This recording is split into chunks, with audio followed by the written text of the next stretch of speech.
Petroleum ಇಲ್ಲಿಂದ gas ಬರುವಂಥ ಒಂದು ಸಾಧ್ಯತೆ ಕಡಿಮೆ ಆಯಿತು.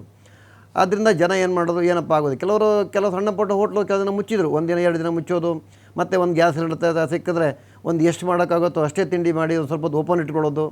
ಆಮೇಲೆ ಇನ್ನು ಜಿಲ್ಲೆಗಳಲ್ಲಿ, ಹಳ್ಳಿಗಳಲ್ಲಿ, ಪಟ್ಟಣಗಳಲ್ಲಿ ಕೆಲವು ಕಡೆ ಏನು ಮಾಡೋದು ಕೇಳಿದ್ರೆ ಈ ಕಟ್ಟಿಗೆ ಒಲೆ ಅಥವಾ ಅದು ಚಾರ್ಕೋಲ್ ಹಾಕಿ ಆಮೇಲೆ ಬ್ರಿಕೇಟ್ಸ್ ಹಾಕಿ ಇಂಥದ್ದು ಮಾಡಿದ್ರು. ಬೆಂಗಳೂರು ನಗರ ಅಂಥದ್ರಲ್ಲಿ ಏನು ಮಾಡಿದ್ರು ಅಂದರೆ ಸ್ವಲ್ಪ ಎಲೆಕ್ಟ್ರಿಕ್ ವ್ಯವಸ್ಥೆ ಇರುವವರು, ಯಾಕಂದರೆ ಎಲೆಕ್ಟ್ರಿಕ್ ಎಕ್ವಿಪ್ಮೆಂಟ್ಸ್ ಅಂದರೆ ಸಾಲದು, ಸ್ಯಾಂಕ್ಷನ್ ಲೋಡ್ ಬೇಕು. ಆ ಸ್ಯಾಂಕ್ಷನ್ ಲೋಡ್ ಯಾರಿಗಿದೆ ಅವರೆಲ್ಲ ಸ್ವಲ್ಪ ಎಲೆಕ್ಟ್ರಿಕ್. ಈಗ ನಮ್ಮ ಕೆಲವು ಹೋಟ್ಲ್ಗಳು ನಾವೆಲ್ಲ ಏನು ಮಾಡಿದ್ವಿ, ಪಾರ್ಟ್ಲಿ ಒಂದಷ್ಟು ಎಲೆಕ್ಟ್ರಿಕ್ ಇದನ್ನು ಅಳವಡಿಸ್ಕೊಂಡಿದ್ದೀವಿ. ಈ ರೀತಿ ಆಯಿತು. ಈ ರೀತಿ ಆದಾಗ ಏನಾಯಿತು, ಜೊತೆಗೆ ಇದು ಏನಂದರೆ ಯುದ್ಧ ನಿಲ್ಲುವಂಥದ್ದು ಕಾಣ್ತಾ ಇಲ್ಲ. ಆಮೇಲೆ ಪ್ರತಿದಿನ ಏನಾಗುತ್ತೆ, ಪೇಪರ್ಲಿ ಮಾಧ್ಯಮ ಬರ್ತಾ ಇದೆ, ನಮ್ಮ ಹತ್ರ ಸ್ಟಾಕ್ ಇದೆ. ಅದು ಯಾರು ಕೇಳಿದ್ರು ಸ್ಟಾಕ್ ಇದೆ ಅಂತಾರೆ, ಗ್ಯಾಸ್ ಸಿಗ್ತಾ ಇಲ್ಲ. ಇದೇನಾಗಿದ್ರೆ ಸರ್ಕಾರ ಏನು ಹೇಳ್ತಾ ಇದೆ, ಸರ್ಕಾರಕ್ಕೆ ಎಲ್ಲ ಒಂದು ಕಡೆ ಜಾಗ್ರತೆ.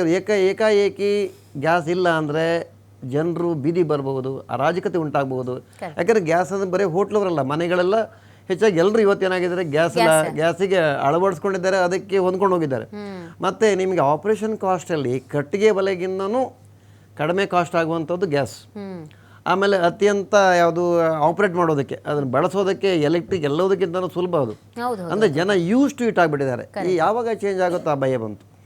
ಆದರೆ ನಮಗೆ ಯಾವಾಗ ಈ 50% ಬಂದಾಗ ಒಂದು ಸಮಸ್ಯೆ ಏನು ಮಾಡೋದು ಕೇಳಿದ್ರೆ, PNGನಲ್ಲಿ ರಿಜಿಸ್ಟ್ರೇಷನ್ ಮಸ್ಟ್ ಶುಡ್ ಅಂತ ಹೇಳಿದ್ರು. ಕೇಂದ್ರ ಸರ್ಕಾರ ಹೇಳ್ತು, ಯಾವ ಪೈಪ್ಲೈನ್ ಗ್ಯಾಸ್ಗೆ ನೀವೆಲ್ಲರೂ ರಿಜಿಸ್ಟರ್ ಮಾಡ್ಕೋಬೇಕು, ನಿಮಗೆ ಕಮರ್ಷಿಯಲ್ ಸಿಲಿಂಡರ್ ತೊಗೊಳೋದಕ್ಕೆ ಕೊಡಬೇಕಂತಿದ್ರೆ ಅಂದರು.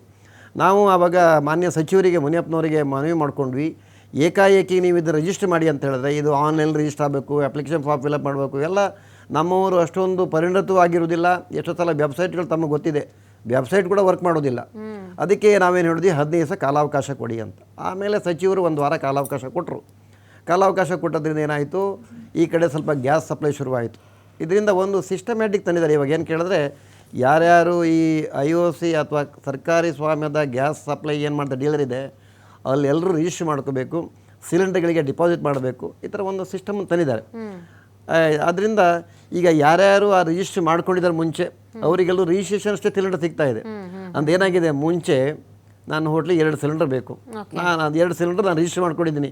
ನನಗೇನಾಗಿದೆ, ಡಿಪಾಸಿಟ್ ಆದಮೇಲೆ ಕೊನೆಗೆ ವಿದೌಟ್ ಡಿಪಾಸಿಟ್ ಇಲ್ಲದೆ ಡಿಸ್ಟ್ರಿಬ್ಯೂಟರ್ ಗ್ಯಾಸ್ ಕೊಡೋದ್ರಿಂದ ನಾನು ತಲೆ ಕೆಡಿಸ್ಕೊಂಡಿಲ್ಲ, ನನಗೆ 3 ಬೇಕು, 4 ಬೇಕು, 5 ಬೇಕು ಬರ್ತಿತ್ತು. ಈಗ ಏಕೆ ಏನು ಹೇಳಿದ್ರು, ನಿಮಗೆ ಎಷ್ಟು ಡಿಪಾಸಿಟ್ ಅಷ್ಟೇ ಕೊಡ್ತೀವಿ ಅಂದಾಗ ಏನಾಗುತ್ತೆ, ನನ್ನ ಅವಶ್ಯಕತೆ 5 ಸಿಲಿಂಡ್ರು 4 ಸಿಲಿಂಡ್ರು ಬರ್ತಿರೋ 2 ಸಿಲಿಂಡ್ರು. ಇದಕ್ಕೇನು ಮಾಡೋದಕ್ಕೆ ಕೇಳಿದ್ರೆ, ಕೆಲವರು ಮೆನುಲ್ ಸ್ವಲ್ಪ ಡಿಶ್ಗಳನ್ನ ಕಟ್ ಮಾಡಿದ್ರು, ಕೆಲವೆಲ್ಲ ಆಯಿಲ್ ಫ್ರೈ ಮಾಡುವಂಥದ್ದು ಅಂಥದ್ದು